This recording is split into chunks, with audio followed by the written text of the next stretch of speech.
Magandang araw po. Ito po si Rose May. Ito naman po si Eric. Ngayong panahon ng Kwaresma, narito ang Tinig Pastol Daily Reflections kasama si Archbay. Ngayon po ay March 10, araw ng Lunes.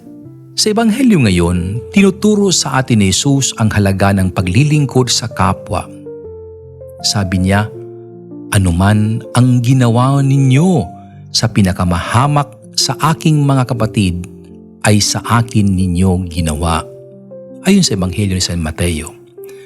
Madalas, iniisip natin ng kabanalan ay nasa mga malaking bagay, mahalagang panalangin, matinding sakripisyo, ngunit ipinapalala sa atin ni Jesus na ang tunay na pagmamahal sa Diyos ay nasusukat sa ating pagmamahal sa ating kapwa, lalo na sa mga nangangailangan.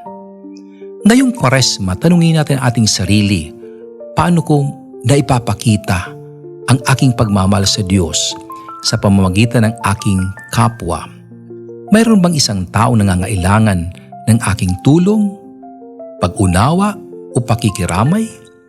Naway buksan natin ang ating puso sa tunay na diwa ng Kwaresma, isang pagbabalik loob na hindi lamang sa salita kundi sa gawa, sa pamamagitan ng pagmamahal at pagmamalasakit sa ating kapwa.